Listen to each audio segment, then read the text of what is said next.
করতে যাচ্ছি। প্রথম টপিকটা হচ্ছে শ্বসন। শ্বসন বলার আগে আমাদের সবার হচ্ছে বেঁচে থাকার জন্য শক্তির দরকার। আমাদের বেঁচে থাকার জন্য শক্তির দরকার। এই শক্তিটা আমরা কোত্থেকে পাই? তোমাকে যদি জিজ্ঞেস করি তুমি শক্তিটা কোত্থেকে পাও, তাহলে আমাদের শক্তি দরকার। আমাদের দরকার শক্তি। তোমাকে যদি আমি কোয়েশ্চেন করি তুমি শক্তিটা কোত্থেকে পাও, অনেকে অনেক রকম অ্যান্সার দিতে পারো, কিন্তু সবার কমন কথাই হচ্ছে ভাই আমরা শক্তিটা পাবো খাদ্য থেকে। তাহলে শক্তিটা আমরা পাবো খাদ্য থেকে। খাদ্য থেকে আমরা শক্তিটা পাবো। এখন খাদ্য থেকেই কি আমরা শক্তিটা এমনিতেই পেয়ে যাব, বা আমরা খাদ্য গ্রহণ করতেছি শক্তিটাকে আমরা এমনিতেই পাবো? আমরা শক্তিটা এমনিতে পাবো না। খাদ্য থেকে শক্তিতে নিয়ে যাওয়ার জন্য যে প্রক্রিয়া, সেটার নামই হচ্ছে শ্বসন। অর্থাৎ আমরা গ্রহণ করতেছি জটিল খাদ্য, সেটাকে কোষের গ্রহণ উপযোগী করে সেখান থেকে শক্তিতে কনভার্ট করবে যে প্রক্রিয়া, সেটার নাম হচ্ছে শ্বসন প্রক্রিয়া। বা শ্বসনের মধ্যে আমরা বহিঃশ্বসন অন্তঃশ্বসন নিয়ে জানি, সেটা হচ্ছে অন্তঃশ্বসন বা কোষীয় শ্বসন। আমরা সেদিকে যাচ্ছি না। এখন কথা হচ্ছে খাদ্যটা আমরা কোত্থেকে তৈরি করছিলাম? তোমাদের কারো কি মনে আছে আমরা খাদ্যটা কোথায় পাইছিলাম? আমরা খাদ্যটা তৈরি করছিলাম সালোক সংশ্লেষণ প্রক্রিয়ায়। সালোক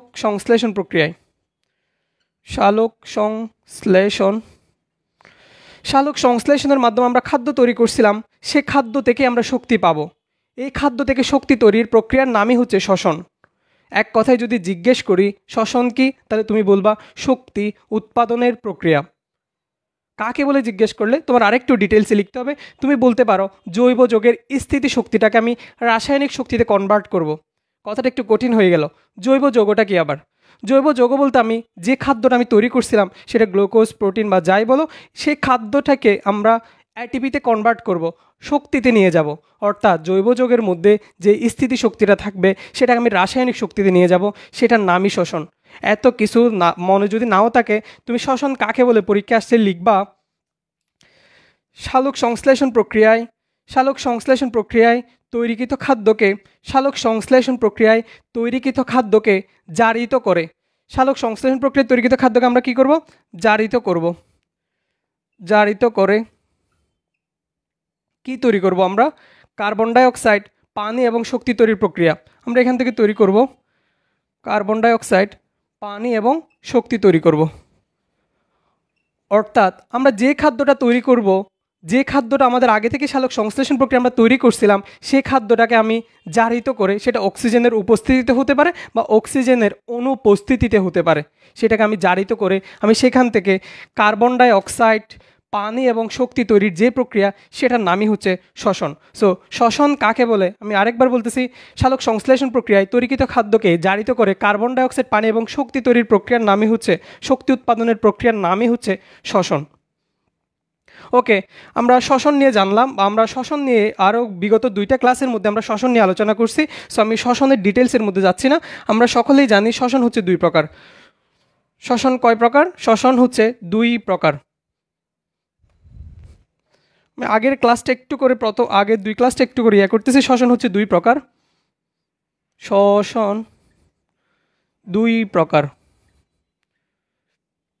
একটা হচ্ছে সবাত শ্বসন, আর একটা হচ্ছে অবাত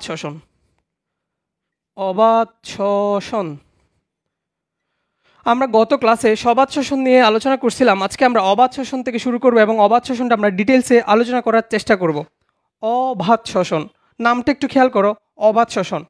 আচ্ছা, অবাত শ্বসন ইংলিশে যেটাকে বলতেছে অ্যানারোবিক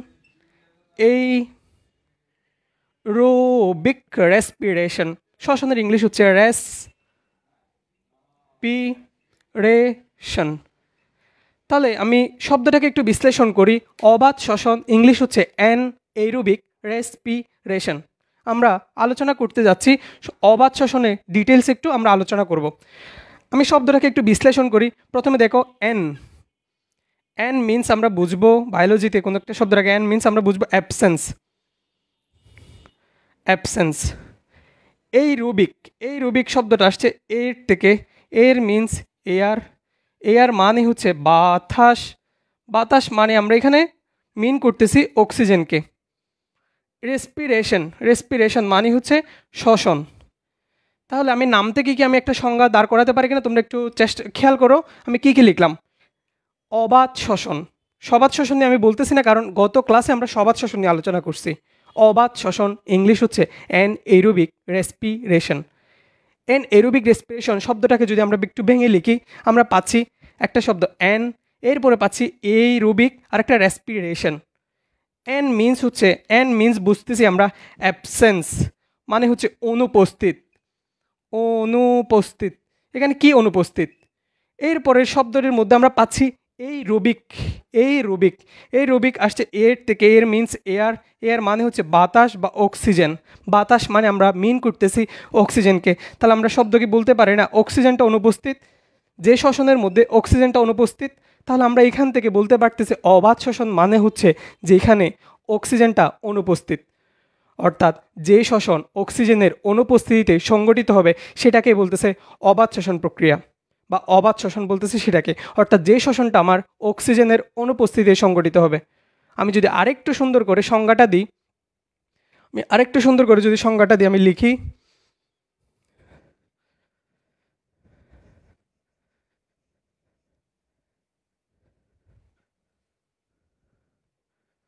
অক্সিজেনের অনুপস্থিতি, আমি কয়েকটা শব্দ লিখি, অক্সিজেনের অনুপস্থিতিতে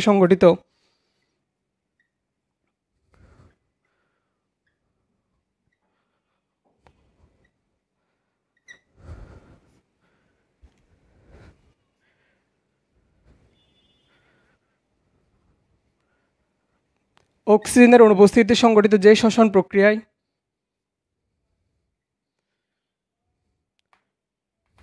শ্বসনিক বস্তু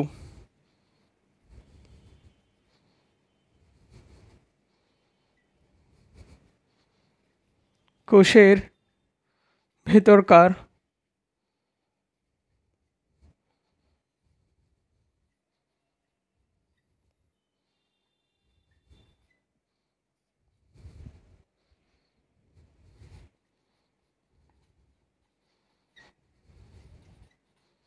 আংশিক জারিত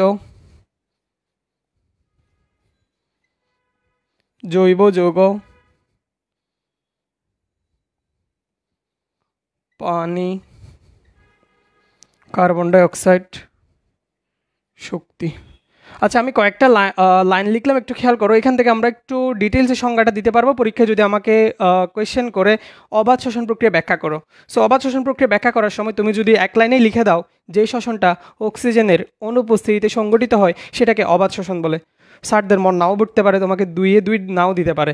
সো তুমি একটু যেটাই আমরা এতক্ষণ বললাম সেটা একটু বোঝার ট্রাই করি, সেটা আমরা বুঝে আমাকে সংজ্ঞাটা মুখস্থ করতে হবে না। আমি ওইটা বুঝতে পারলে আমি সংজ্ঞাটা লিখতে পারবো নিজের মতো করে, একটু বড় করে লিখতে পারবো।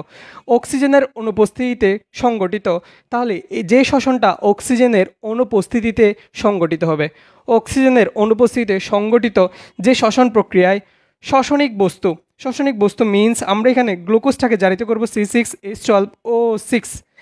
শ্বসনিক বস্তু কোষের ভেতরকার এনজাইম দ্বারা, অর্থাৎ শ্বসনিক বস্তুটা কোষের ভেতরকার এনজাইম দ্বারা আংশিক জারিত হবে।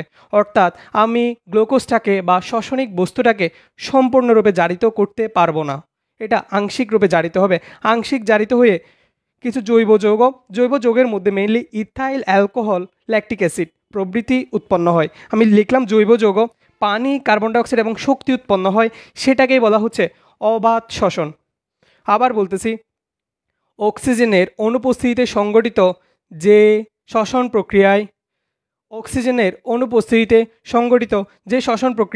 শ্বসনিক বস্তু কোষের ভেতরকার এনজাইম দ্বারা আংশিক জারিত হয়ে জৈব যৌগ, পানি, কার্বন ডাইঅক্সাইড এবং শক্তি উৎপন্ন হয় তাকে অবাধ শ্বসন বলে। আমরা একটু পরেই বিক্রিয়াতে যাব।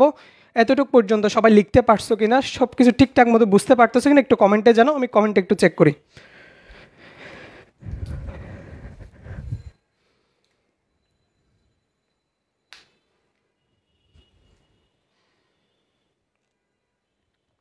যারা একটু ক্লাস করতেছো তারা একটু জানাও সব কিছু ঠিকঠাক মতো বুঝতে পারতেছো কিনা, একটু কমেন্টে জানাও। দ্বিঘাত সমীকরণ, থ্যাংক ইউ। যারা যারা ক্লাসে ইতিমধ্যে চলে আসছো তোমরা তোমাদের ফ্রেন্ডদেরকে একটু মেনশন করতে পারো এবং লাইভটা তোমাদের বিভিন্ন গ্রুপে এসএসসি বিভিন্ন গ্রুপে শেয়ার করতে পারো, যেহেতু অনেকগুলো লাইভ ক্লাস আমরা নিব, তোমাদের ফ্রেন্ডরা যাতে এই ক্লাসগুলো করতে পারে। সবাই আমাকে একটা কোয়েশ্চেনের অ্যান্সার দাও। শ্বসন কয় প্রকার? শ্বসন কয় প্রকার দেখি একটু আমাকে কমেন্টে অ্যান্সার দাও। শ্বসন কয় প্রকার? আমরা আজকে পুরো অধ্যায়টা শেষ করব, যা যা বাকি আছে এগুলো শেষ করব। হাসিবুল হাসান শান্ত, তোহা ভাই গেমে গেছেন কেন? এমনি মেহেদি ভাই একটু বাতাস করেন। মেহেদি ভাই বাতাস করবে এখানে? মেহেদি ভাই নাই, আচ্ছা সমস্যা নাই। দুইজন অ্যান্সার করছে, মুস্তাক শাহরিয়ার 2 প্রকার, দ্বিঘাত সমীকরণ 2 প্রকার, থ্যাংক ইউ। ওকে, যারা যারা ক্লাস করতেছো তারা একটু আমাকে জানাও সব কিছু বুঝতে পারতেছো কিনা একটু জানাও। আমি একটা কোয়েশ্চেন করছি, শ্বসন কয় প্রকার? ইতিমধ্যে কয়েকজন অ্যান্সার দিয়েছো, বাকিরা অ্যান্সার দেওয়ার ট্রাই করো। সো আমরা অবাধ শ্বসনের সংজ্ঞাটা বললাম। তাহলে অক্সিজেনের অনুপস্থিতিতে সংগঠিত যে রাসায়নিক প্রক্রিয়ায় শ্বসনিক বস্তু কোষের ভেতরকার এনজাইম দ্বারা আংশিক জারিত হয়ে জৈব যৌগ, পানি, কার্বন ডাই অক্সাইড এবং এখানে একটা শব্দ আমি লিখি নাই, এটা উল্লেখ করতে পার, অল্প পরিমাণ শক্তি উৎপন্ন করে, সেটাকেই বলা হচ্ছে আমার অবাধ শ্বসন প্রক্রিয়া। ওকে, আমরা একটু বিক্রিয়াটা দেখি।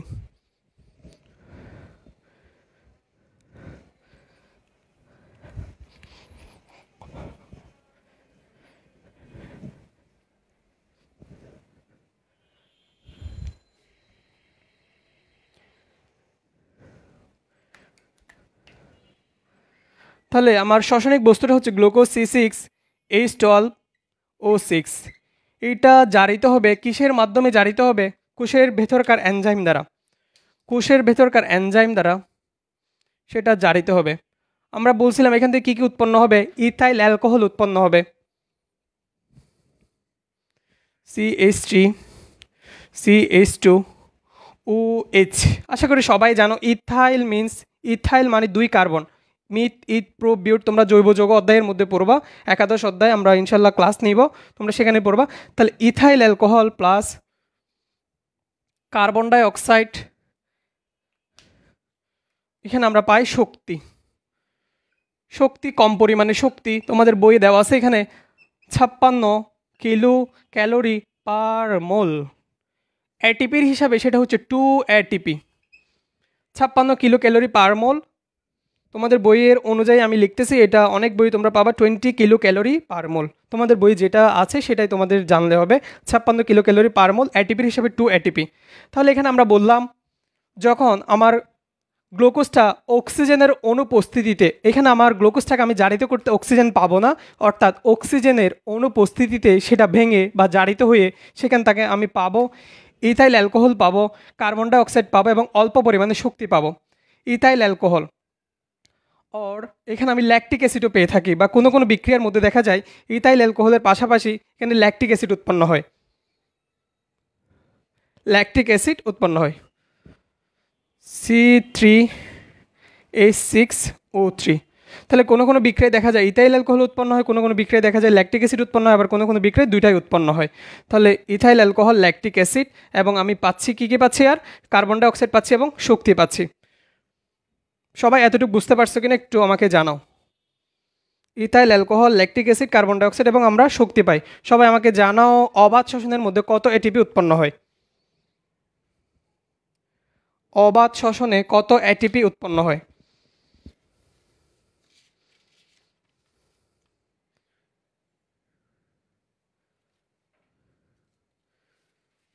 দেখি কারা কারা অ্যান্সার দিচ্ছ। অবাধ শ্বসনে কত এটিপি উৎপন্ন হয়?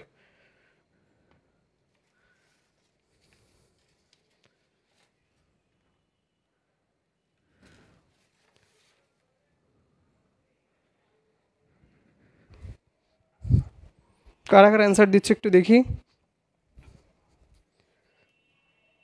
14 এটিপি কেমনে সম্ভব?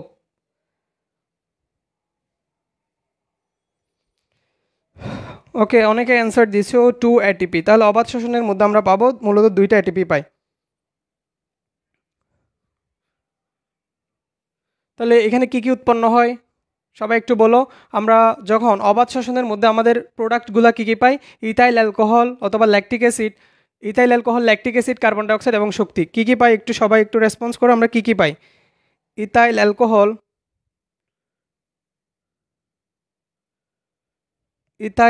ল্যাকটিক অ্যাসিড,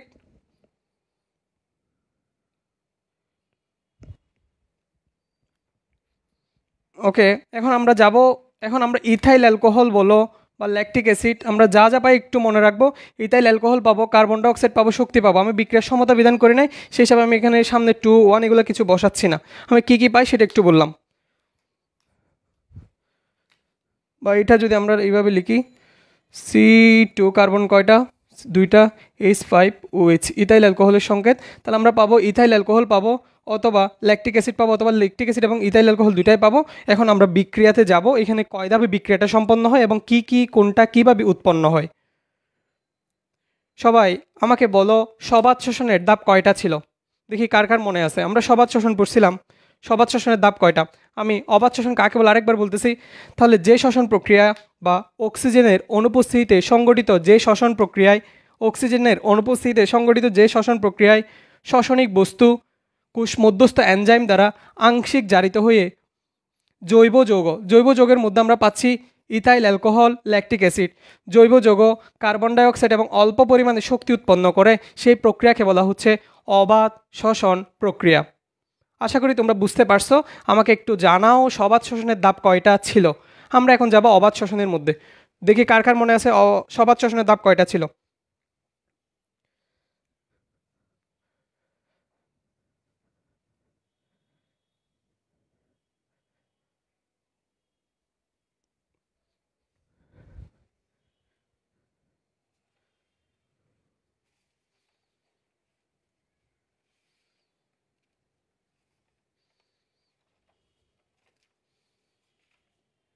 যারা যারা অ্যান্সার দিচ্ছ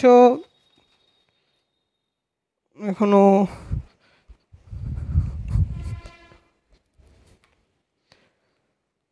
সবাত শোষণের ধাপ ছিল 4টা। থ্যাংক ইউ, অনেকেই সঠিক অ্যান্সার দিছো। এখন আমরা যাব অবাত শোষণের মধ্যে। সো অবাত শোষণের ধাপ কয়টা? সবাত শোষণের ধাপ হচ্ছে 4টা। তোমরা অনেকেই সঠিক অ্যান্সার দিছো। এখন আমরা যাব অবাত শোষণ।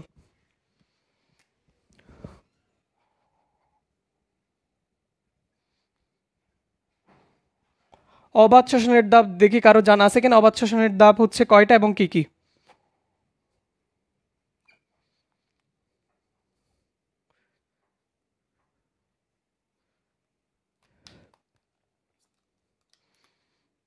এক নম্বরের নাম হচ্ছে গ্লাইকোলাইসিস।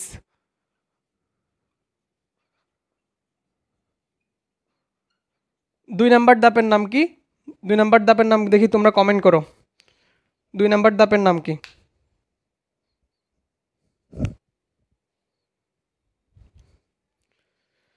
2 নম্বর ধাপের নাম হচ্ছে পাইরুবিক অ্যাসিডের বিজারণ। পাইরুবিক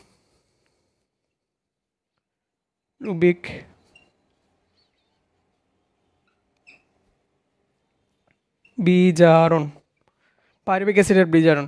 একটার নাম হচ্ছে গ্লাইকোলাইসিস আর একটার নাম হচ্ছে পাইরুবিক অ্যাসিডের বিজারণ। আমরা একটু নামটা একটু বিশ্লেষণ করি। প্রথমটা দেখা হচ্ছে গ্লাইকোলাইসিস, দুইটা শব্দ। গ্লাইকো মিন্স হচ্ছে গ্লুকোজ, লাইসিস মানে হচ্ছে ভেঙে ফেলবো। পাইরুবিক অ্যাসিডের বিজারণ বা পাইরুবিক অ্যাসিডের অসম্পূর্ণ জারণ। পাইরুবিক অ্যাসিডের সংকেত জানো তোমরা? C3H4O3 পাইরুবিক অ্যাসিড এর বিজারণ। এবং প্রথম ধাপের নাম হচ্ছে গ্লাইকোলাইসিস মিন্স হচ্ছে গ্লুকোজ, লাইসিস মানে হচ্ছে আমরা সেটাকে ভেঙে ফেলবো। সো আমি প্রথমে যাচ্ছি, ধাপগুলো আমরা একটু বিশ্লেষণ করব। প্রথমে যাচ্ছি গ্লাইকোলাইসিসের মধ্যে। গ্লাইকোলাইসিস আমার এটা হচ্ছে স্টেপ 1।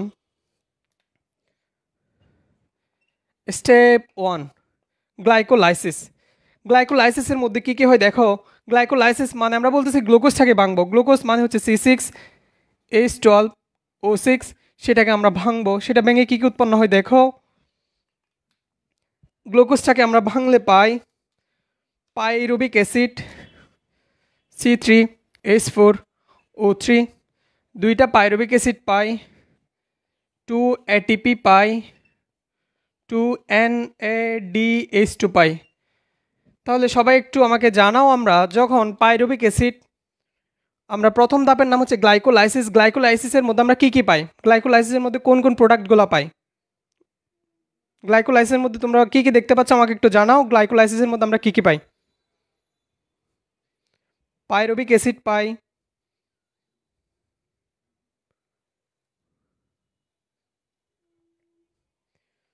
ওকে, গ্লাইকোলাইসিসের মধ্যে আমরা পাইরুভিক অ্যাসিড, এটিপি এবং NADH2 পাই। পাইরুভিক অ্যাসিড কয় অণু পাই এবং হচ্ছে এটিপি কয় অণু পাই, NADH2 কয় অণু পাই আমাকে একটু জানতে হবে। NADH2 পাই আমি 2 অণু, সেগুলো আমার পরবর্তী ধাপগুলোর জন্য, NADH2টা আমার পরবর্তী ধাপগুলোর জন্য কাজে লাগবে। আমি যে এটিপি পাচ্ছি, এটিপি আমরা বলছিলাম অবাধ শ্বসনের মধ্যে মোট এটিপি উৎপন্ন হবে হচ্ছে আমার 2টা। এরপরে পাইরুভিক অ্যাসিড আমরা 2 নম্বর ধাপের নামে বলছিলাম পাইরুভিক অ্যাসিডের বিজারণ বা পাইরুভিক অ্যাসিডের অসম্পূর্ণ জারণ।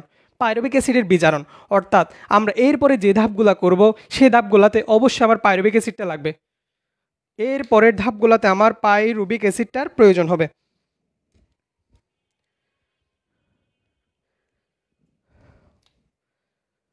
পাইরুভিক অ্যাসিডকে তুমি এভাবেও লিখতে পারো CH3COCOOS। তোমার এটা জ্ঞানমূলকে আসতে পারে, পাইরুভিক অ্যাসিডের সংকেত লিখো, তাহলে এখানে আমার কার্বন হচ্ছে 3টা, হাইড্রোজেন 4টা, অক্সিজেন 3টা, 1 2 3টা কার্বন 3টা, হাইড্রোজেন হচ্ছে আমার 3টা, 1 4টা এবং অক্সিজেন হচ্ছে 3টা। তাহলে আমরা প্রথম ধাপ লিখলাম স্টেপ 1, সেটা হচ্ছে আমার পাইরুভিক অ্যাসিড পাইলাম 2 অণু, 2 অণু এটিপি পাইলাম, 2 অণু NADH2 পাইলাম। তোমরা অবাধ শ্বসনের বিক্রিয়াটা একটু মনে করার চেষ্টা করো, সেখানে আমরা উৎপন্ন করছিলাম ethyl alcohol, lactic acid, carbon dioxide এবং এটিপি বা শক্তি, যেটা আমরা বলছিলাম এটিপি পাচ্ছি আমরা 2টা। ওইখান থেকে যদি আমরা একটু কম্পেয়ার করি, আমরা অলরেডি 2 এটিপি পেয়ে গেছি। আমরা পাই নাই কি কি, অর্থাৎ অবাধ শ্বসনের মধ্যে যত কিছু উৎপন্ন করছিলাম আমরা সব কিছু আমরা এই 2টা ধাপের মধ্য দিয়েই তৈরি করব। অবাধ শ্বসন একটা বিক্রিয়ার মধ্যে আমরা দেখছিলাম ইথাইল অ্যালকোহল উৎপন্ন হয়, ল্যাকটিক অ্যাসিড উৎপন্ন হয়, কার্বন ডাইঅক্সাইড উৎপন্ন হয়, শক্তি উৎপন্ন হচ্ছে। আমরা এখন শক্তিটা পেয়ে গেছি, এখন আমার দরকার ইথাইল অ্যালকোহল দরকার, ল্যাকটিক অ্যাসিড দরকার, কার্বন ডাইঅক্সাইড দরকার। এখন এর পরবর্তী ধাপগুলোতে আমরা সেগুলাই দেখব আসলে কি কি উৎপন্ন হয়। ওকে, আমরা সেই ধাপগুলোতে যাই। ওকে, সবাই আমাকে একটু কমেন্ট করো, এবার কমেন্ট করবা হচ্ছে অবাধ শ্বসনে কত কিলো ক্যালোরি শক্তি উৎপন্ন হয়, অবাধ শ্বসনে কত কিলো ক্যালোরি শক্তি উৎপন্ন হয়, আমি একটু সবার কমেন্ট একটু চেক করি।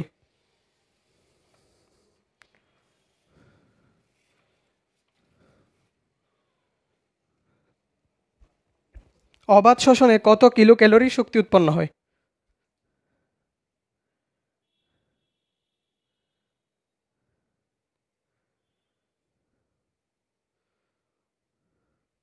থ্যাংক ইউ, অনেকে অ্যান্সার দিচ্ছ, সঠিক অ্যান্সার দিচ্ছ। এর মধ্যে শাহরিয়ার মুস্তাক, টিনা রয়, ইন্দ্রনীল, আফনান আকিল,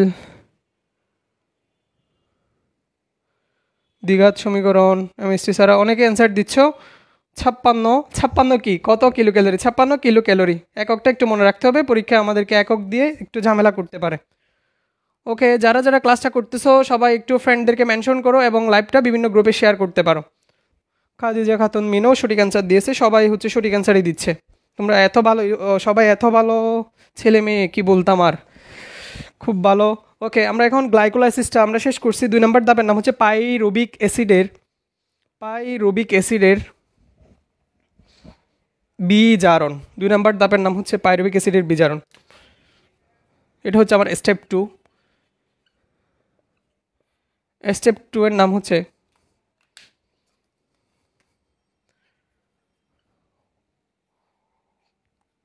পাইরুভিক অ্যাসিডের বিজারণ। পাইরুভিক অ্যাসিডের বিজারণের মাধ্যমে আমরা পাইরুভিক অ্যাসিডের বিজারণটার মাধ্যমে আমরা মেইনলি উৎপাদন করব আমার যা যা দরকার। এখানে আমরা কার্বন ডাই অক্সাইড, ল্যাকটিক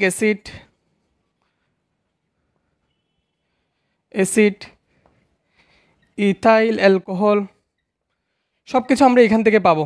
ওকে, ইথাইল অ্যালকোহল লিখলাম আমি। প্রথমে পাইরুভিক অ্যাসিডের স্টেপ 2 হচ্ছে আমার পাইরুভিক অ্যাসিডের বিজারণ। পাইরুভিক অ্যাসিডের বিজারণের মাধ্যমে আমার ইথাইল অ্যালকোহল উৎপন্ন করতে হবে, ল্যাকটিক অ্যাসিড উৎপন্ন করতে হবে। প্রথম ধাপটাকে আমি লিখতেছি সাব টাইপ 2, অর্থাৎ এটা হচ্ছে step 2 sub step 2, sub step 1। আচ্ছা, সাব স্টেপ 1 এর মধ্যে আমি এখানে লিখি আমরা কি তৈরি করব? ইথানল তৈরি করব। ইথানল তৈরি। ইথানল তৈরি। ইথানল তৈরির জন্য আমার পাইরুভিক অ্যাসিডটা লাগবে। Pyruvic acid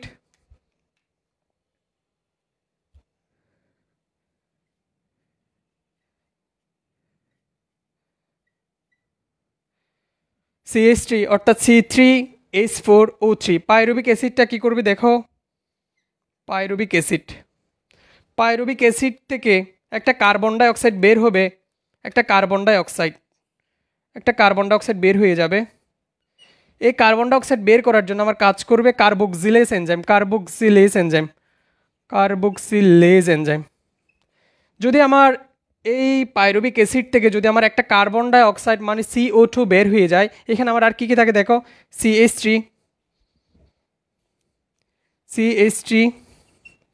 CHO। এটা হচ্ছে একটা অ্যালডিহাইড, স্পেসিফিকভাবে বলতে অ্যাসিটালডিহাইড, আমি সংক্ষেপে অ্যালডিহাইড।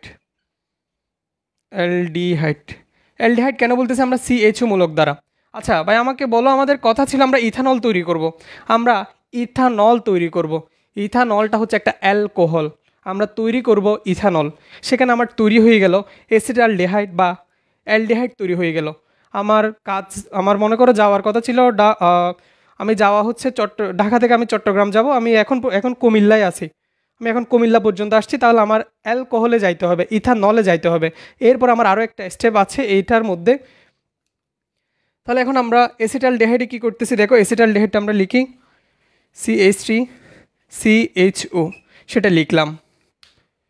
তোমাদের মনে আছে আমরা NADH2 তৈরি করছিলাম, গ্লাইকোলাইসিস দ্বারা আমরা 2টা NADH2 তৈরি করছিলাম। তোমাদের মনে আছে কিনা দেখো? এখানে একটা NADH2 আসবে, NADH2 এসে সে হয়ে যাচ্ছে NAD হয়ে যাবে। সে কি দান করতেছে? সে দিয়ে দিচ্ছে হচ্ছে আমার হাইড্রোজেন দিচ্ছে। এইখানে যে এনজাইমটা কাজ করতেছে ডিহাইড্রোজিনেস এনজাইমের প্রভাবে,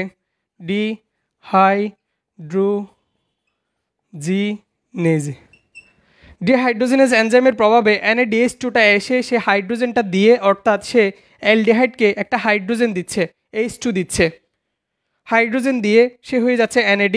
তাহলে এখানে আমরা পাচ্ছি CH3CH2OH,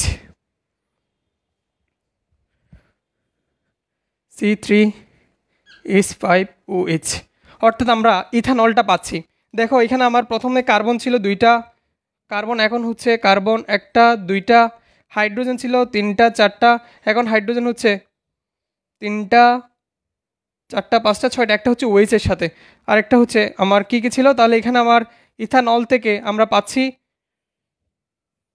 অ্যাসিটালডিহাইড থেকে, অর্থাৎ অ্যাসিটালডিহাইড বা অ্যালডিহাইড থেকে আমরা পাচ্ছি ইথানল, পাচ্ছি CH3CH2OH। এইখানে 2টা বিক্রিয়া ঘটলো। একটা হচ্ছে আমার প্রথমে পাইরুভিক অ্যাসিড থেকে কার্বক্সিলেজ এনজাইম এসে কার্বন ডাই অক্সাইডটাকে বের করে নিল, অর্থাৎ এক অণু কার্বন ডাই অক্সাইডটাকে বের করলো। এক অণু কার্বন ডাই অক্সাইডটাকে বের করার পর এখানে থাকতেছে অ্যালডিহাইড। এই যে অ্যালডিহাইডকে বিজারণ করলাম। আমরা জানি কোনো অণুপরমাণু বা মূলকের সাথে অক্সিজেন বা তড়িৎ ঋণাত্মক মৌল অপসারণ করা বা হাইড্রোজেন বা তড়িৎ ধনাত্মক মৌল যুক্ত করাকে বলা হয় বিজারণ। অর্থাৎ আমি যদি কোনো একটা অণুপরমাণু মূলকের সাথে হাইড্রোজেন বা তড়িৎ ধনাত্মক মৌল যুক্ত করি অথবা অক্সিজেন বা তড়িৎ ঋণাত্মক মৌল অপসারণ করি, সেটাকে আমরা বলি বিজারণ। এখানে আমরা এই অ্যালডিহাইডের সাথে হাইড্রোজেন যুক্ত করলাম ডিহাইড্রোজিনেজ এনজাইমের প্রভাবে, তখন সেটা হয়ে যাচ্ছে আমার ইথানল হয়ে যাচ্ছে। এখানে আমরা কার্বন ডাই অক্সাইড যেটা বের করলাম সেটা আমরা এখানে পাশে লিখি CO2। তাহলে আমার সাব স্টেপ 1 এর মধ্যে আমরা ইথানল তৈরি করার কথা ছিল, আমরা সেটা পাইরুভিক অ্যাসিড থেকে আমরা ইথানল তৈরি করলাম। বিক্রিয়াগুলো কিন্তু বইয়ে নাই, কিন্তু আমাদের পরীক্ষায় চলে আসে। পরীক্ষায় আসলে তোমার বিক্রিয়াগুলো দিলে সারা ফুল মার্কস দিয়ে দেয়। সাব স্টেপ 1 এর মধ্যে আমরা ইথানল তৈরি করব। সো আমরা পাইরুভিক অ্যাসিড থেকে আমরা ইথানল তৈরি করলাম 2টা ধাপের মাধ্যমে। সবাই কি এটা বুঝতে পারছো কিনা আমাকে একটু জানাও। এরপর আমরা ল্যাকটিক অ্যাসিড তৈরি করব। সবাই এতটুকু বুঝতে পারছো কিনা জানাও।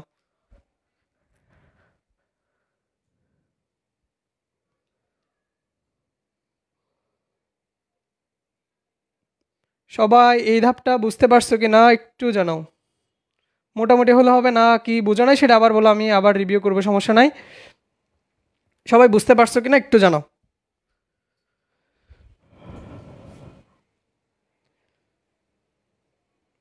ফয়েজ হোসেন, এই বদ্দা ক্যানাসন, আচ্ছা সবাই একটু জানাও বুঝতে পারছো কিনা, ঠিকঠাক মতো বুঝতে পারতেছো কিনা।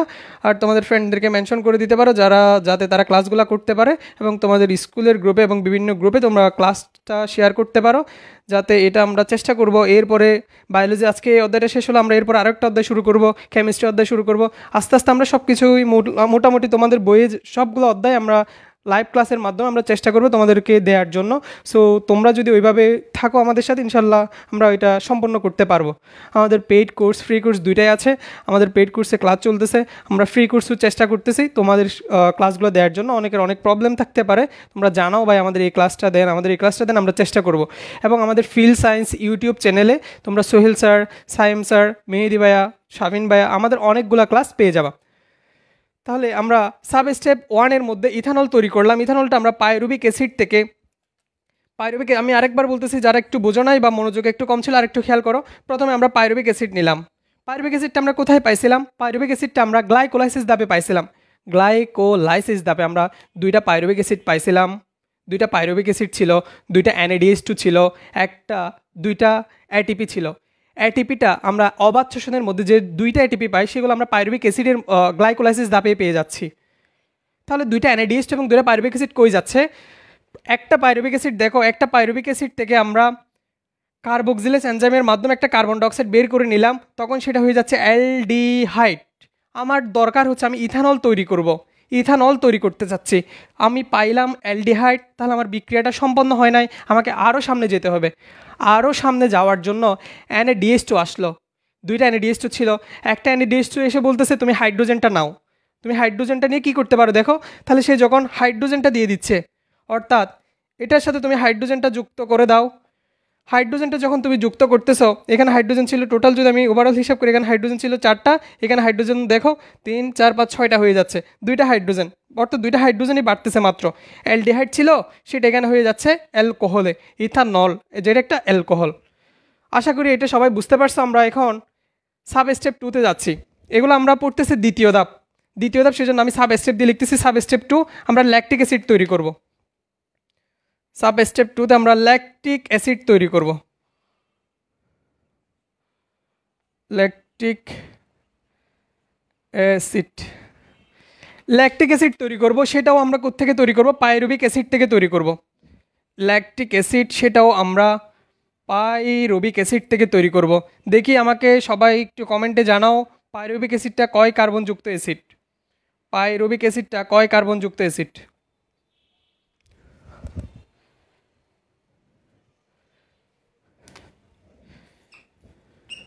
আমরা ল্যাকটিক অ্যাসিড উৎপন্ন করব।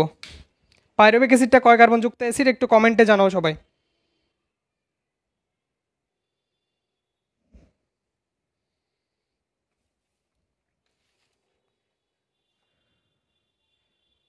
কমেন্ট করতেছো, দেখি পাইরুবিক অ্যাসিডটা কয় কার্বনের অ্যাসিড?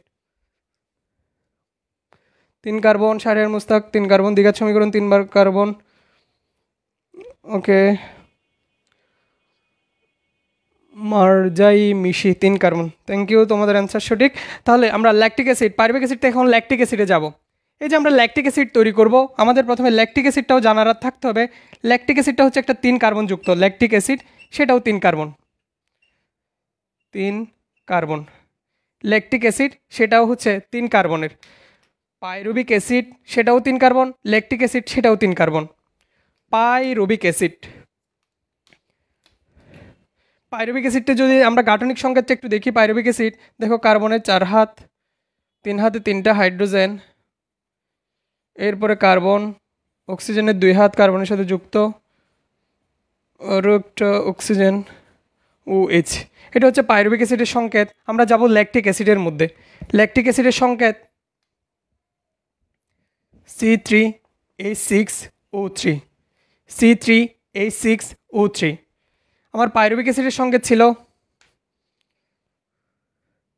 C3H4O3। তাহলে একটু খেয়াল করো, এখানে পাইরুভিক অ্যাসিডের মধ্যে হাইড্রোজেন ছিল 4টা, সেটা ল্যাকটিক অ্যাসিডের মধ্যে হাইড্রোজেন হচ্ছে 6টা। এটাই হচ্ছে আমার মেন পার্থক্য, বাকি সব কিছুই ঠিকঠাক।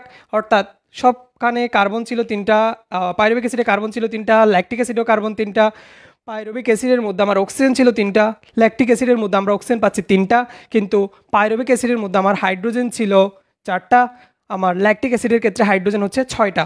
এই যে হাইড্রোজেনটা বাড়তেছে, সেটা কেমনে বাড়তেছে, হাইড্রোজেনটা কেমনে বৃদ্ধি পাচ্ছে তোমাদের মনে আছে কিনা দেখো। আমরা গ্লাইকোলাইসিস দ্বারা 2টা NADH2 তৈরি করছিলাম। একটা NADH2 আমরা ইথানল তৈরির ক্ষেত্রে ব্যবহার করছি, আরও একটা NADH2 কিন্তু এখনও আছে, NADH2। NADH2 আসলো, আসার পর তার কাজ হচ্ছে সে এখানে দিয়ে দিল হাইড্রোজেন দিল, সে হয়ে যাচ্ছে NAD হচ্ছে।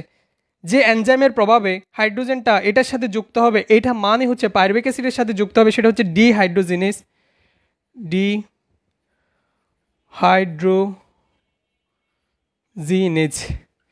ডিহাইড্রোজিনেজ এনজাইমের প্রভাবে যখন আমার এটার সাথে পাইরুভিক অ্যাসিডের সাথে যখন আমার হাইড্রোজেনটা যুক্ত হবে, তখনই আমি ল্যাকটিক অ্যাসিডটা পাবো।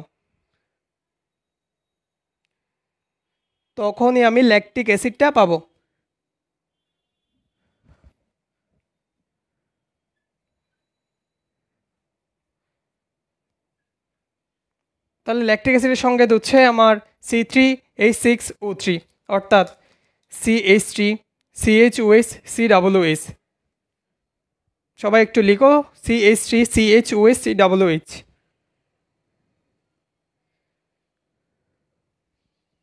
গাঠনিক সংকেত লিখলে কেমনে লিখবা এটা? তাহলে প্রথমে দেখো কার্বনের 3 হাতে 3টা হাইড্রোজেন দাও। কার্বনের 1 হাতে হাইড্রোজেন আর 1 হাতে হচ্ছে তোমার OH মূলক। এরপর আরও একটা কার্বন, দেখো 1 হাতে অক্সিজেন, তো OH মূলক। তাহলে সবাই একটু লিখে ফেলো, তাড়াতাড়ি লিখো। আমি গাঠনিক সংকেত লিখে দিলাম।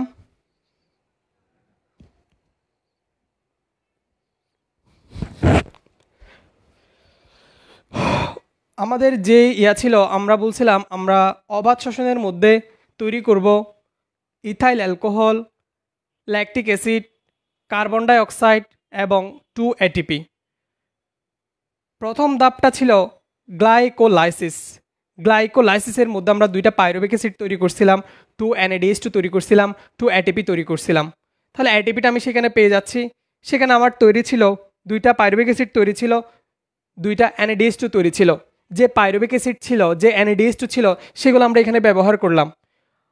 পাইরুভিক অ্যাসিডের বিজারণ 2 নাম্বার ধাপটা হচ্ছে পাইরুভিক অ্যাসিডের বিজারণ মানে হচ্ছে আমার হাইড্রোজেন যুক্ত করা।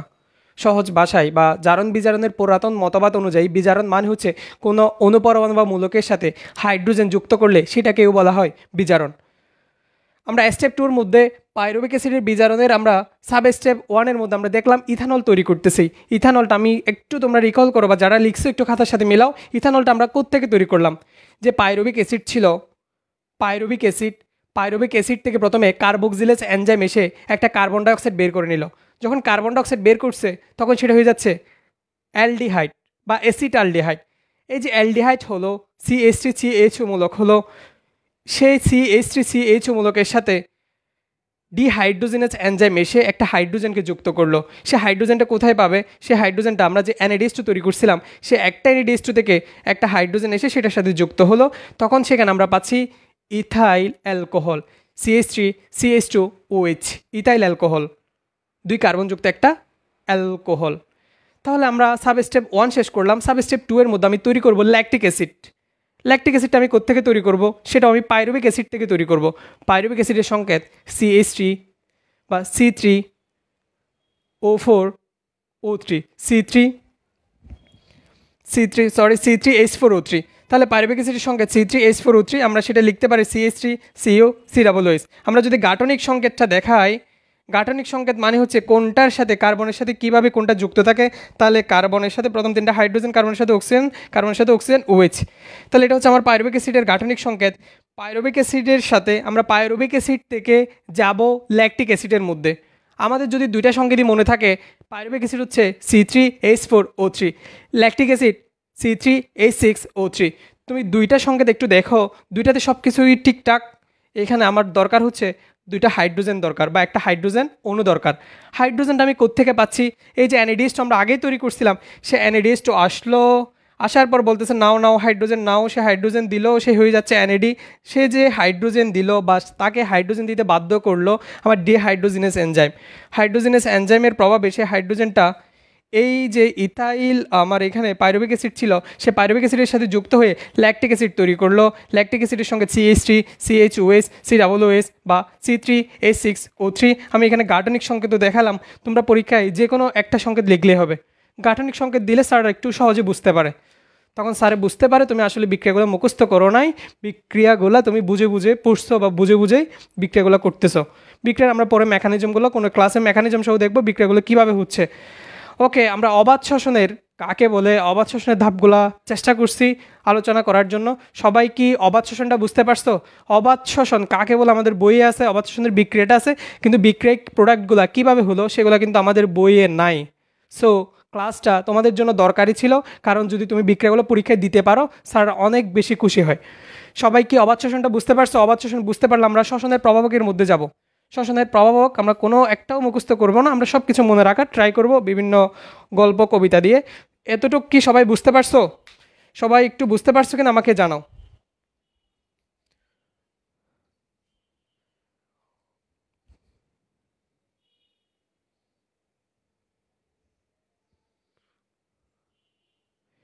সবাই বুঝতে পারছো কিনা একটু জানাও, আর ক্লাসটা তোমাদের ফ্রেন্ডদের মধ্যে শেয়ার করতে পারো। এখন আমরা প্রভাবকের মধ্যে যাব। প্রভাবকটা অনেক বেশি ইম্পর্টেন্ট, প্রভাবক আমাদের প্রভাবকটা দরকার অনেক বেশি। আমি তোমাদের বিভিন্ন দিয়ে প্রভাবকটা মনে রাখার জন্য করতেছি।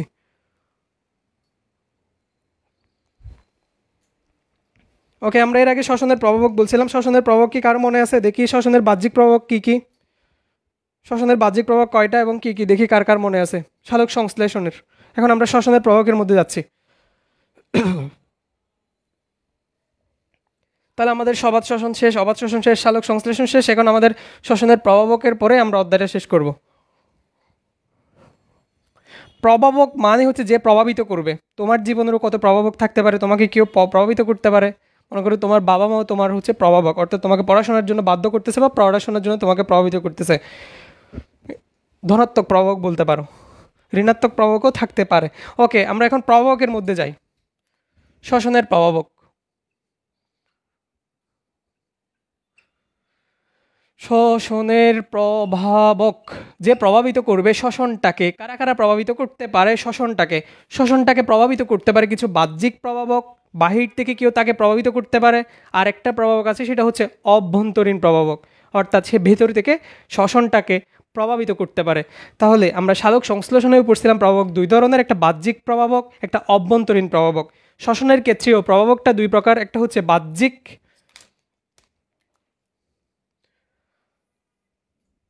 বাহ্যিক প্রভাবক, আরেকটা হচ্ছে অভ্যন্তরীণ প্রভাবক। অভ্যন্তরীণ প্রভাবক, বাহ্যিক প্রভাবক, আরেকটা হচ্ছে অভ্যন্তরীণ প্রভাবক। দেখি সালোক সংশ্লেষণের বাহ্যিক প্রভাবগুলোর নাম কার কার মনে আছে, দেখি আমাকে একটু লিখে জানাও।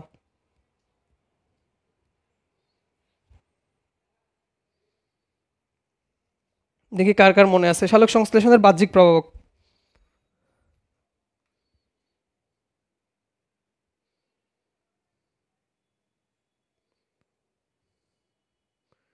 ওকে, মুস্তাক শাহরিয়ার আনসার দিচ্ছে, বাকিরাও অ্যান্সার দিয়ে ট্রাই করো। আমরা এখন শ্বসনের প্রভাবকের মধ্যে যাচ্ছি। সো ক্লাসের উপস্থিতি সংখ্যা কমতেই আছে, যারা ধৈর্য ধরে আছো তারা একটু মনোযোগ দাও। বাহ্যিক প্রভাবক, আমরা প্রথমে বাহ্যিক প্রভাবকের মধ্যে যাচ্ছি। আমরা এখন যাচ্ছি শ্বসনের বাহ্যিক প্রভাবক। শ্বসনের বাহ্যিক প্রভাবগুলো আমরা মনে রাখবো। অবাক পাতর, পাতর, অবাক পাতর, অবাক পাতর। পাতরটাকে আমি আর একটু ভেঙে লিখি, প আ তর। আচ্ছা, পাতর, প আকার, আমি আকারটাকে আ লিখলাম। তাহলে অতে হচ্ছে আমার এখানে কি কি দেখো, অক্সিজেন, বা মানে হচ্ছে বাহ্যিক প্রভাবক বাহ্যিক। কতে হচ্ছে কার্বন ডাই অক্সাইড, পতে হচ্ছে আমার পানি, আতে হচ্ছে আলো, তা এটা হচ্ছে ততে হচ্ছে আমার তাপমাত্রা। তাহলে আমি সালোক সংশ্লেষণের বাহ্যিক প্রভাবগুলো লিখলাম। সালোক সংশ্লেষণের বাহ্যিক প্রভাবের মধ্যে আছে হচ্ছে অক্সিজেন, কার্বন ডাই অক্সাইড, পানি, আলো, তাপমাত্রা। সালোক সংশ্লেষণের বাহ্যিক প্রভাবক পাঁচটা: অক্সিজেন, কার্বন ডাই অক্সাইড, পানি, আলো, তাপমাত্রা।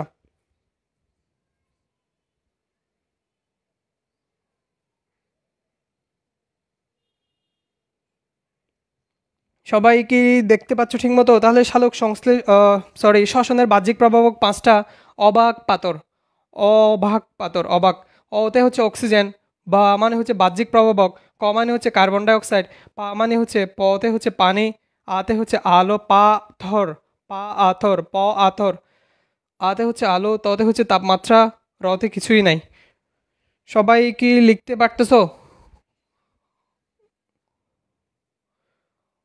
হামিদুল হক উত্তর দিচ্ছে, থ্যাংক ইউ। আলো, ক্লোরোফিল, অপাকি আক্তার, এমএসটি সারা। ওকে, দেখো তাহলে আমরা লিখলাম হচ্ছে অবাক পাতর দিয়ে আমরা বলতেছি শ্বসনের বাহ্যিক প্রভাবকগুলো। তাহলে প্রথমে দেখো হচ্ছে অক্সিজেন। আমি এগুলোর একটু করে ভূমিকাগুলো এক লাইনে বলে যাচ্ছি, তোমরা একটু ডিটেলসে পড়বা। অক্সিজেন, অক্সিজেনটা আমার শ্বসনকে কীভাবে প্রভাবিত করতে পারে? অক্সিজেনটা শ্বসনকে কীভাবে প্রভাবিত করতে পারে? তোমরা নিশ্চয়ই জানো শ্বসনটা অক্সিজেন দ্বারা জারিত হচ্ছে। সবাত শ্বসনটা তুমি চিন্তা করো, সবাত শ্বসনের মধ্যে ম্যাক্সিমাম ক্ষেত্রে উন্নত জীবের ক্ষেত্রে সবাত শ্বসনটাই হয়। অবাত শ্বসনটা ব্যাকটেরিয়া বা ক্ষুদ্র অণুজীবের ক্ষেত্রে, ব্যাকটেরিয়ার ক্ষেত্রে মেইনলি অবাত শ্বসনটা হয়ে থাকে। তাহলে সবাত শ্বসনটা অনেক বেশি দরকার। সেখান থেকে আমরা প্রচুর পরিমাণে শক্তি পাচ্ছি, কার্বন ডাই অক্সাইড পাচ্ছি। মানে আমার দরকার হচ্ছে শক্তিটা। আমি শক্তিটার কথা চিন্তা করি। শক্তিটা পাওয়ার জন্য, সবাত শ্বসনের জন্য আমার অক্সিজেনটা দরকার। অর্থাৎ তুমি বলতে পারো অক্সিজেনটা সবাত শ্বসনে খুবই গুরুত্বপূর্ণ ভূমিকা পালন করে, কারণ সবাত শ্বসনের মধ্যে আমরা যে শক্তি পাচ্ছি সেটার জন্য দরকার হচ্ছে আমার অক্সিজেন। সরি। তাহলে আমার শ্বসনের জন্য অক্সিজেনটা দরকার। তাহলে তুমি অক্সিজেন নিয়ে লিখতে পারবে আশা করি। এরপরে কার্বন ডাই অক্সাইড। কার্বন ডাই অক্সাইড তুমি চিন্তা করো, আমার সালোক সংশ্লেষণ প্রক্রিয়ায় কার্বন ডাই অক্সাইডটা ছিল আমার মেইন বিক্রিয়ক। অর্থাৎ কার্বন ডাই অক্সাইডের সাথে পানিটা বিক্রিয়া করে আমার শর্করাটা তৈরি করতো। কিন্তু শ্বসনের ক্ষেত্রে কার্বন ডাই অক্সাইডটা আমার তেমন বেশি গুরুত্বপূর্ণ না। অর্থাৎ কার্বন ডাই অক্সাইডটা আমার এখানে দরকারই না। বরঞ্চ কার্বন ডাই অক্সাইডের পরিমাণটা যদি বেড়ে যায়, আমার শ্বসনটা কমে যেতে পারে।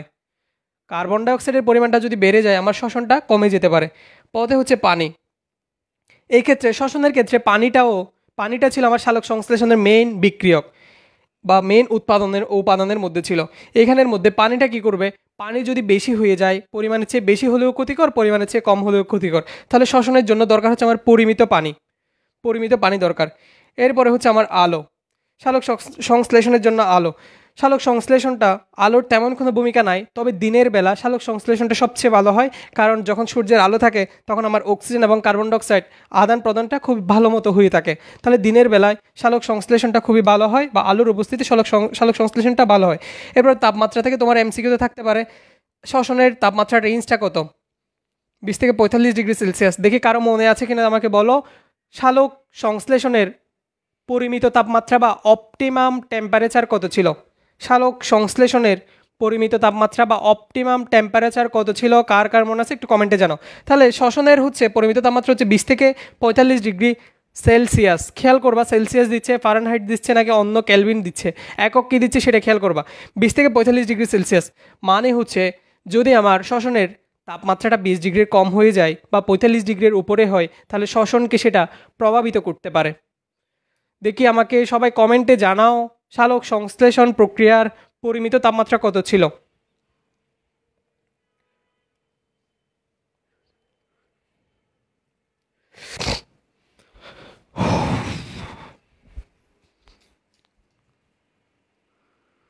ও ভাগ পাতর, দেখি আমি কোয়েশ্চেন যেটা করছি সেটা কার কার মনে আছে? সালোক সংশ্লেষণ প্রক্রিয়ায় তাপমাত্রা মানে অপটিমাম টেম্পারেচারটা কত ছিল? দেখি কার কার মনে আছে, মনে আছে একটু কমেন্ট করো। কারো মনে নাই? ওকে, এখন আমরা অভ্যন্তরীণ প্রবাহকের মধ্যে যাব, শ্বসনের অভ্যন্তরীণ প্রবাহক। দেখি কার কার মনে আছে কমেন্ট করে, আমি কমেন্ট আবার চেক করব। আমরা শ্বসনের অভ্যন্তরীণ প্রবাহকের মধ্যে যাই, সেখানে সেটা মনে রাখতে পারো তুমি। কোক, কোক গরমের মধ্যে আমরা কোক খাই না, কোকা কোলা, তাহলে তুমি এখানে অজৈব কোক খাও, কোক খাও, খাও বানানটা আমি রসু দিয়ে লিখতেছি, এখানে ও দিয়ে। আবার দেখি আবার বাংলা ব্যাকরণের শিক্ষক হয়ে এখানে আবার বাংলা দিতে ভুল করিও না, মানে বাংলা দিতে ভুল ধরতে আসিও না। আবার আমি বলে দিচ্ছি, আমি মনে রাখার জন্য এখানে আমার বানানটা ম্যান্ডেটরি না, আমি মনে রাখার জন্য ইয়েগুলো লিখতেছি। অজৈব কোক খাও, অজৈব দিয়ে মনে রাখবো হচ্ছে অজৈব লবণ, অজৈব লবণ। কোক দিয়ে হচ্ছে কোষ মধ্যস্থ পানি, মধ্যস্থ পানি। আরেকটা ক দিয়ে হচ্ছে কোষের বয়স,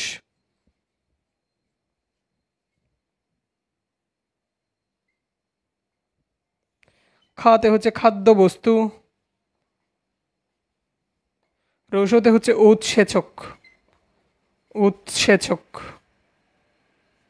উৎসেচক খাদ্যবস্তু। আরেকটা হচ্ছে উৎসেচক, খাদ্যবস্তু বা খাদ্যদ্রব্য, খাদ্যবস্তু। আচ্ছা তোমাদের বইয়ে কি আছে, মেবি দ্রব্যই আছে, তোমরা খাদ্যদ্রব্য লিখো, খাদ্যদ্রব্য। আরেকটা হচ্ছে উৎসেচক। তাহলে সালোক বারবার সালোক সংশ্লেষণ বলতেছি। শ্বসনের অভ্যন্তরীণ প্রভাবগুলো তুমি মনে রাখতে পারো। অজৈব কোক খাও, অজৈব মানে হচ্ছে অজৈব লবণ, কতে হচ্ছে কোষ মধ্যস্থ পানি, একটা হচ্ছে কোষের বয়স, আরেকটা হচ্ছে খাদ্যদ্রব্য, আরেকটা হচ্ছে উৎসেচক। আমরা বাহ্যিক প্রভাবগুলো মনে রাখতে বললাম। অবাক পাথর দিয়ে, অবাক দিয়ে হচ্ছে অক্সিজেন, বতে হচ্ছে বাহ্যিক, কতে হচ্ছে কার্বন ডাইঅক্সাইড, পাথরে হচ্ছে পানি, আলো, তাপমাত্রা। অভ্যন্তরীণ প্রভাবের মধ্যে অজৈব লবণ, কোষ মধ্যস্থ পানি, কোষের বয়স, খাদ্যদ্রব্য, উৎসেচক। সবার কি লেখা শেষ কিনা একটু জানাও। এর আগের কোয়েশ্চেনের অ্যান্সার কারা কারা দিলাম আমি একটু চেক করি। শাহরিয়ার মুস্তাক 22 থেকে 25 degree Celsius, thank you. Chemistry সারা 22 থেকে 35, থ্যাংক ইউ। দুজনের অ্যান্সারই সঠিক। তাহলে আমরা শ্বসনের বাহ্যিক এবং অভ্যন্তরীণ প্রভাবগুলো লিখতেছি। বাহ্যিক প্রভাব আমরা লিখলাম। অভ্যন্তরীণ প্রভাব হচ্ছে অজৈব লবণ, কোষ মধ্যস্থ পানি, কোষের বয়স এবং হচ্ছে খাদ্য বস্তু এবং উৎসেচক। অজৈব লবণ, অজৈব লবণ, কিছু লবণ আছে যেটা বারবার সালোক সংশ্লেষণ বলতেছি, কিছু লবণ আছে যেটা শ্বসনকে প্রভাবিত করতে পারে, কিন্তু এখানে অজৈব লবণ, বিভিন্ন লবণ আবার শ্বসনকে প্রভাবিত করতে পারে, বা কিছু অজৈব লবণ শ্বসনটাকে ব্যাহত করে দেয়। কিছু লবণ শ্বসনটা কার্যকরী করার জন্য কিছু লবণ ভূমিকা রাখে।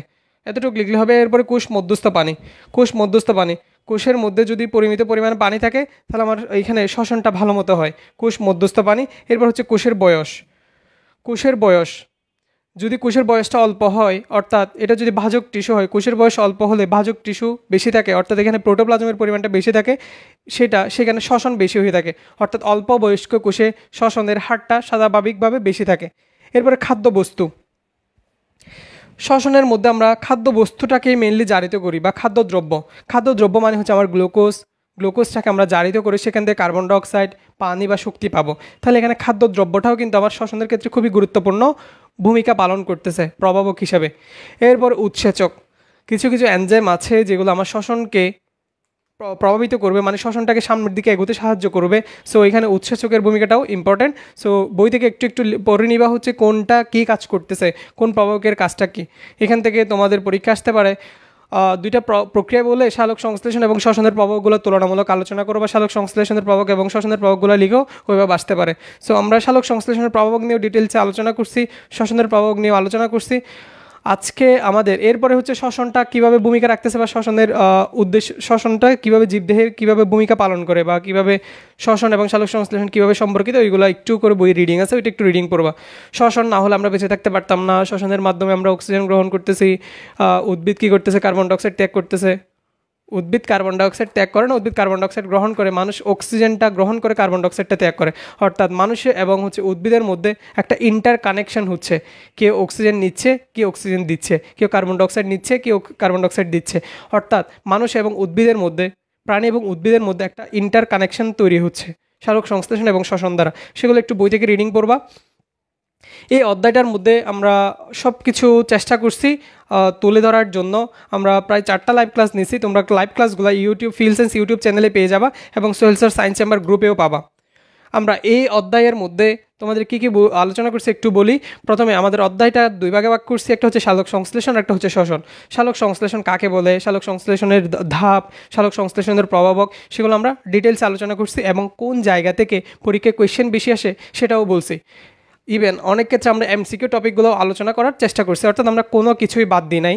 এরপরে শ্বসনের মধ্যে এসে আমরা শ্বসন কাকে বলে, শ্বসনের প্রকার, শ্বসনের প্রভাবক সব কিছুই বইয়ে যা যা আছে তোমাদের 9-10-এর বইয়ে সব কিছুই আল্লাহর রহমতে তুলে ধরার চেষ্টা করছি। সো যারা ক্লাসগুলো করছো আশা করি তাদের জন্য উপকার হবে।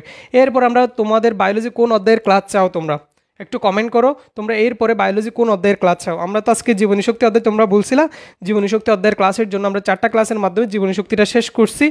তোমরা এরপরে বায়োলজি কোন অধ্যায়ের ক্লাস চাও এবং তোমরা এখানেও কমেন্ট করো এবং সেটা তোমরা জানাতে পারো আমাদের ক্লাস 9-10 ফ্রি ক্লাস ওই গ্রুপের মধ্যে তোমরা জানাবা তোমাদের নেক্সট বায়োলজি কোন অধ্যায়ের ক্লাস চাও এবং কেমিস্ট্রি কোন অধ্যায়ের ক্লাস চাও, ফিজিক্সের কোন অধ্যায়, হায়ার ম্যাথ কোন অধ্যায়ের ক্লাস চাও, তোমরা কমেন্ট করবা বা ওই গ্রুপে তোমরা পোস্ট দিবে। আমরা সেটা বিভিন্ন সকল স্টুডেন্টদের মতামতই আমরা সেটা শুরু করব।